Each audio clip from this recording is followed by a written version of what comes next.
हाल ही में संपन्न चुनावों के विषय में जो बात कही गई उस संदर्भ में मेरा कहना था कि नीति, नियत, निष्ठा और निर्णय के विकास के प्रति यह समर्पित, विश्वास के प्रति यह समर्पित जनादेश था। इस चुनाव में कई और विशेषताएं रही। भारत के लोकतंत्र को एक नए स्वरूप में और एक नया विस्तार पाने का अवसर प्राप्त हुआ। जम्मू कश्मीर में जिस प्रकार से चुनाव संपन्न हुए और जिस प्रकार से लोगों ने बढ़ चढ़कर, बात रिकॉर्ड पे नहीं जा रही है, सिर्फ माननीय सुधांशु त्रिवेदी जी आपकी बात रिकॉर्ड पे जा रही है। जिस प्रकार की लोगों ने बढ़ चढ़कर सहभागिता की, यह लोकतंत्र के लिए एक बहुत सुखद संयोग रहा। अगर जम्मू और उधमपुर में 68 और 72% वोटिंग हुई तो यह भी देखने को मिला कि कश्मीर घाटी में अनंतनाग में 53% और बारामूला में 59% पोलिंग हुई, जो आज तक कभी भी इतनी पोलिंग चुनावों में सहभागिता नहीं रही थी। लोकतंत्र के इस पर्व की, इस अवसर को निश्चित रूप से हमें अप्रिशिएट करना चाहिए। यद्यपि हमारे विरोधी कुछ अधिक उत्साह और उच्छृंखलता में दिखाई पड़ते हैं, परंतु इन चुनावों में हमारी सरकार की स्वीकार्यता और विस्तार एक नए आयाम तक पहुंचा है। पहली बार हमने उड़ीसा में स्पष्ट बहुमत के साथ अपनी सरकार बनाई है और हमारे विरोधी शायद भूल ही गए कि श्री नवीन पटनायक जी से पहले वहां कभी कांग्रेस का मुख्यमंत्री हुआ करता था। अंतिम मुख्यमंत्री गिरधर गोमांग जी थे जो कांग्रेस के थे, और ऐसा प्रतीत होता है कि उनको अब वो विषय विस्मृत हो गया है, यानी उन्होंने मान लिया कि वो उड़ीसा में अब सत्ता की लड़ाई में ही नहीं है। दूसरा विषय इस चुनावों के संदर्भ में दक्षिण भारत का विषय आया था। महोदय, मैं बताना चाहता हूं कि हमारे विरोधी और विशेषकर कांग्रेस पार्टी इस विषय को बहुत उठाते थे कि दक्षिण भारत में उनका बहुत प्रभाव है। तो मैं बताना चाहता हूं, प्रधानमंत्री श्री नरेंद्र मोदी जी के नेतृत्व में हमारे गठबंधन ने और भारतीय जनता पार्टी ने दक्षिण भारत में भी कांग्रेस से अधिक वोट प्राप्त करके दिखाए। तेलंगाना में हमारे 8 सीटें ही नहीं है, हमारा मत प्रतिशत 35% है। कर्नाटक में हमारा मत प्रतिशत 45% है। केरल में हमारी 1 सीट आई है मगर 17% मत है। और सभापति महोदय, मैं आपके माध्यम से पूरे देश का ध्यान आकर्षित करना चाहता हूं कि तमिलनाडु में कांग्रेस को 10.25% वोट मिला है और भारतीय जनता पार्टी को 11.5% वोट मिला है। यानी तमिलनाडु में भी हमने पहली बार 2.5 अंक में मत प्रतिशत प्राप्त किया है और कांग्रेस से अधिक वोट प्राप्त करने में सफलता हासिल की है।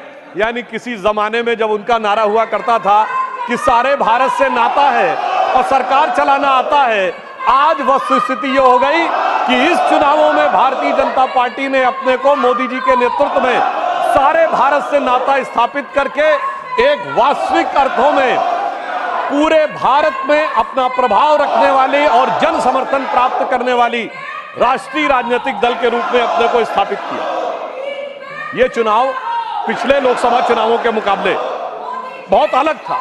बिंदु क्रमांक 5 पर राष्ट्रपति महोदय ने स्मरण दिलाया कि हम 5वीं बड़ी अर्थव्यवस्था बने इन 5 वर्षों में। महोदय, हम सिर्फ 5वीं बड़ी अर्थव्यवस्था नहीं बने।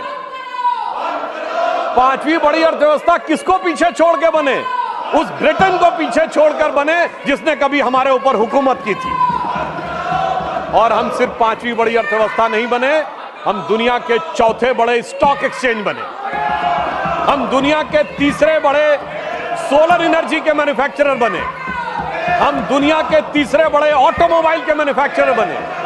आज डोमेस्टिक सिविल एविएशन का सेक्टर भारत का दुनिया में 3रे नंबर का हो गया है और हम 2रे नंबर के मोबाइल हैंडसेट मैन्युफैक्चर बनाने वाले देश बने और इंफ्रास्ट्रक्चर में इन्वेस्ट करने वाले हम दुनिया के नंबर 1 के देश बने और डिजिटल पेमेंट में हम दुनिया में नंबर 1 के देश बने। और महोदय, इतना ही नहीं हुआ, पिछली लोकसभा और इस लोकसभा के बीच में चांद के अछूते कोने दक्षिणी ध्रुव को छूने वाले हम दुनिया के पहले देश बने, जिसका राष्ट्रपति महोदया ने उल्लेख किया।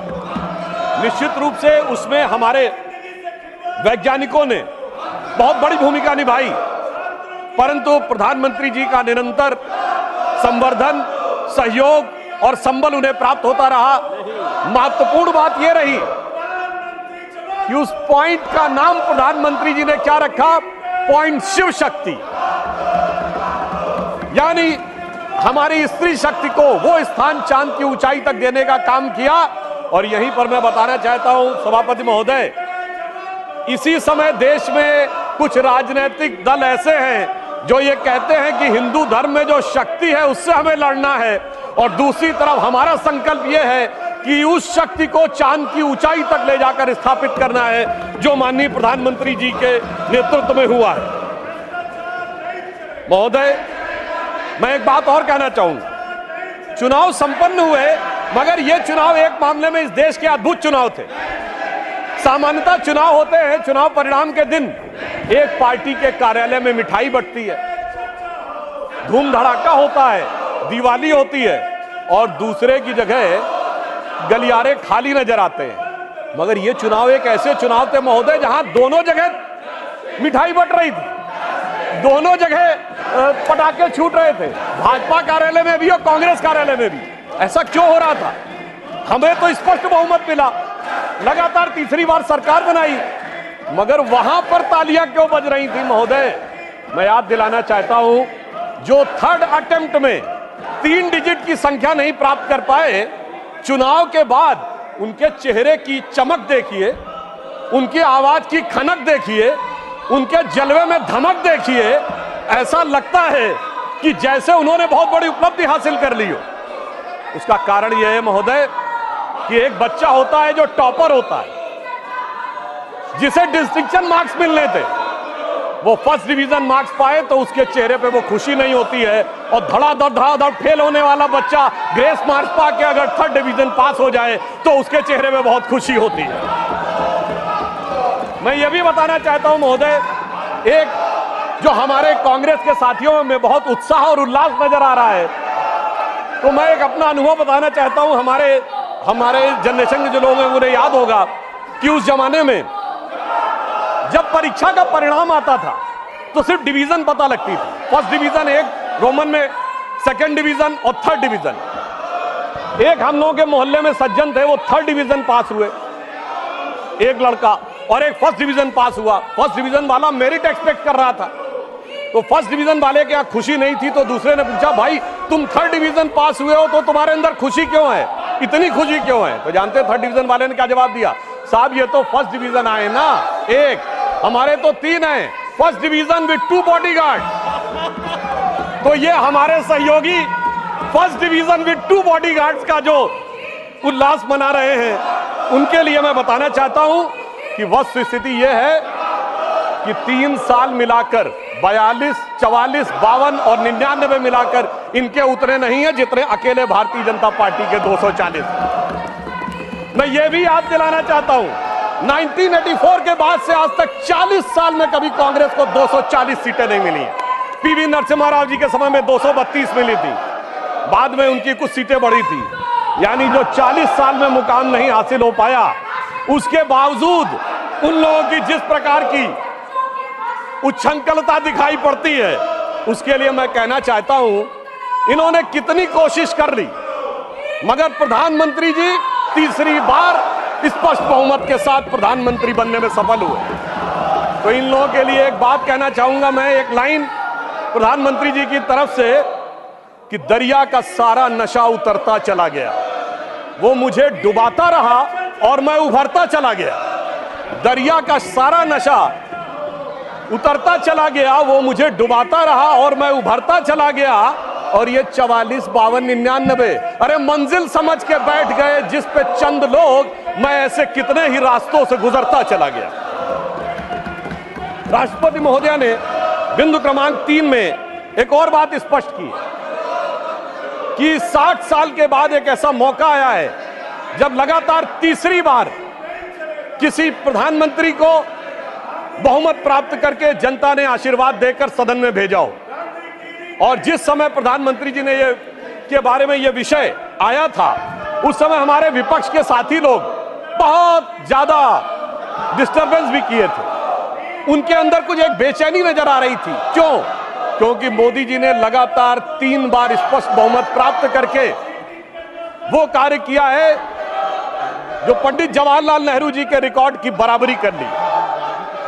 और इसलिए शायद हमारे विरोधियों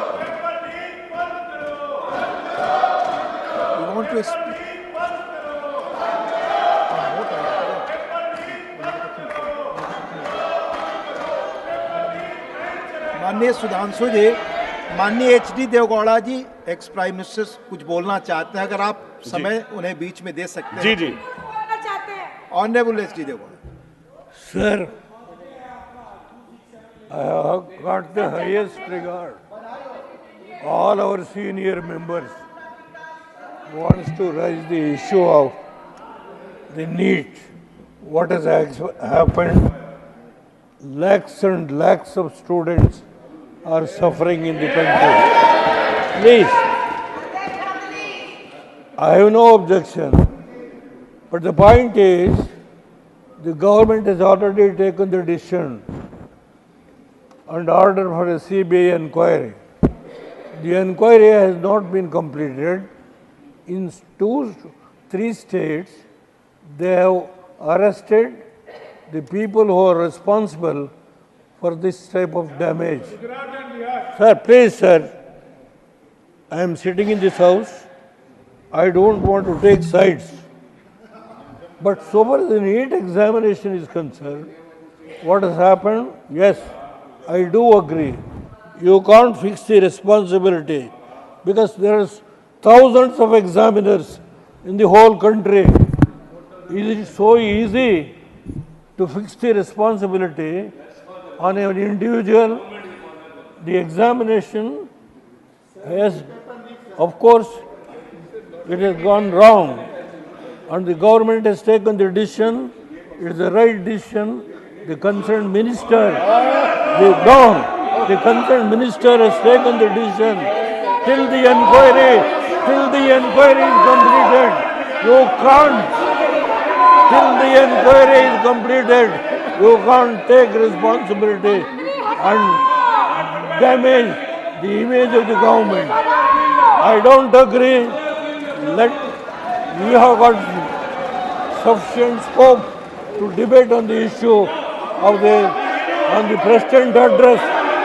On the President address we can discuss. But this is not the way. Unless and until the inquiry is completed, you can't fix the responsibility. I am not going to take sides. But the way in which all elders, they are all senior leaders, they are all mature leaders. I don't know. When the inquiry is going on, how can they go on attacking the government? This is not the way. I only appeal to all mature leaders, senior leaders. Please, knowing full well, you know the entire issue, I only appeal to you not to say unnecessary, try to blame the government. The government has done its duty and the inquiry is going on. Till the inquiry report comes, the minister, the HRD minister cannot take any decision or the government cannot take any decision till the inquiry is completed and the culprit is known. Then only we can discuss about the concerned person who is responsible. I make an appeal to all these members, see that let the house go smoothly. That's all, sir, what I can appeal. Ex prime minister बहुत matured माननीय देवगौड़ा जी देश के बड़े सम्मानित नेता हैं, उन्होंने जो कहा आपने सुना। प्लीज माननीय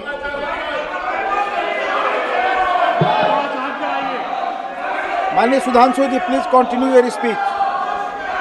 सभापति महोदय, अभी इस सदन के सबसे वरिष्ठ सदस्य, वयोवृद्ध नेता, पूर्व प्रधानमंत्री आदरणीय HD देवगौड़ा जी ने जो विचार कहे, बड़े दुख का विषय है कि 21 घंटे का समय आवंटित होने के बावजूद सबसे वरिष्ठ सदस्य के द्वारा यह अनुरोध करने के बावजूद जिस प्रकार का आचरण दिखाया जा रहा है, इससे साफ समझ में आता है सभापति महोदय कि इनका उद्देश्य सवाल का जवाब और जवाब के सवाल में नहीं है, इनका उद्देश्य बवाल में अधिक दिखाई पड़ रहा है। इसलिए ये अपोजिशन की इस नियत को भी स्पष्ट करता है। अब मैं विषय पे आता हूं। जो मैं बता रहा था कि बिंदु क्रमांक 5 पर राष्ट्रपति महोदया ने कहा कि यह देश के इतिहास में 60 साल के बाद यह पहली बार एक घटना हुई है जब लगातार 3 बार किसी प्रधानमंत्री को स्पष्ट बहुमत प्राप्त किया हो। और जिस समय महामहिम राष्ट्रपति महोदया ने यह शब्द बोला था, हम सबको ध्यान है, सबसे अनेक विपक्षी सदस्यों ने अपनी अपनी सीट पर आवाजें करते हुए इसका प्रतिवाद किया था।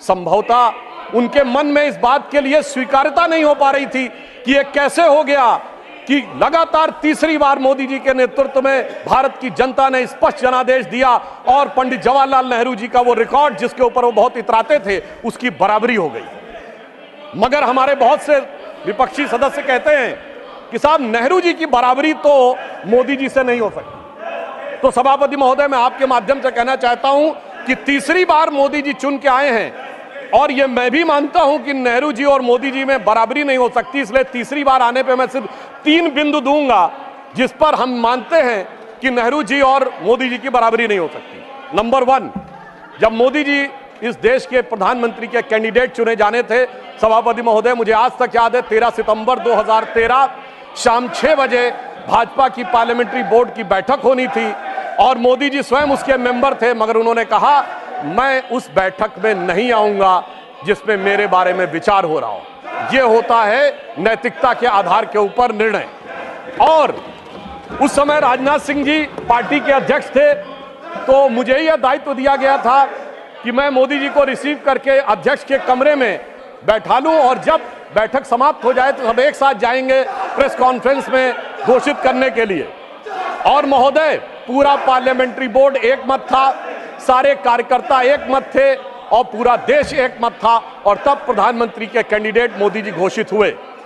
उधर पंडित जवाहरलाल नेहरू जब कैबिनेट मिशन प्लान के तहत 26 अप्रैल 1946 को कांग्रेस का नया अध्यक्ष चुना जाना था और उसके लिए कांग्रेस वर्किंग कमेटी की बैठक होनी थी और 20 अप्रैल को मौलाना आजाद को गांधी जी ने लेटर लिखा कि आप अपना नामांकन वापस ले लीजिए और मैं चाहता हूं कि नेहरू जी प्रधानमंत्री बने। परंतु इसके बावजूद उस बैठक के अंदर क्या हुआ, इसका रिकॉर्ड आचार्य कृपलानी ने अपनी किताब Gandhi his life and thought, Maulana Azad ने अपनी किताब India wins freedom, Rajmohan Gandhi ने अपनी किताब सरदार पटेल और उस समय के सबसे प्रख्यात पत्रकार दुर्गादास ने अपनी किताब India from Curzon to Nehru and thereafter में लिखा है कि 1 वोट मिला पट्टाभी रमैया को और शायद 1 या 2 वोट मिले आचार्य कृपलानी को, शेष सारे वोट मिले सरदार पटेल को और 0 वोट मिले जवाहरलाल नेहरू जी को। वाकई कैसे तुलना हो सकती है? सर्वसम्मति से प्रधानमंत्री के कैंडिडेट बनने वाले मोदी जी और 0 वोट पाकर प्रधानमंत्री के कैंडिडेट बनने वाले सरदार हमारे नेहरू जी। एक वो नेता जिसको पूरे देश ने नेता माना, एक वो नेता जिसको उसकी पार्टी में किसी ने नेता नहीं माना। इसलिए वाकई तुलना नहीं हो सकती। बल्कि मैं तो कहना चाहूंगा, आज खड़गे जी अध्यक्ष बनना था तो सोनिया गांधी जी की इच्छा थी तो सारे डेलीगेट्स ने खड़गे जी को वोट कर दिया और शशि थरूर जी ने नामांकन वापस कर लिया। उस समय गांधी जी की इच्छा के बावजूद किसी ने नेहरू जी को वोट नहीं किया, तो मैं कह सकता हूं आज खड़गे जी की स्थिति उस समय के नेहरू जी से बेहतर है। अब मैं दूसरा बिंदु कहना चाहता हूं कि इसमें वाकई प्रधानमंत्री श्री नरेंद्र मोदी जी और खड़गे जी में तुलना नहीं हो सकती।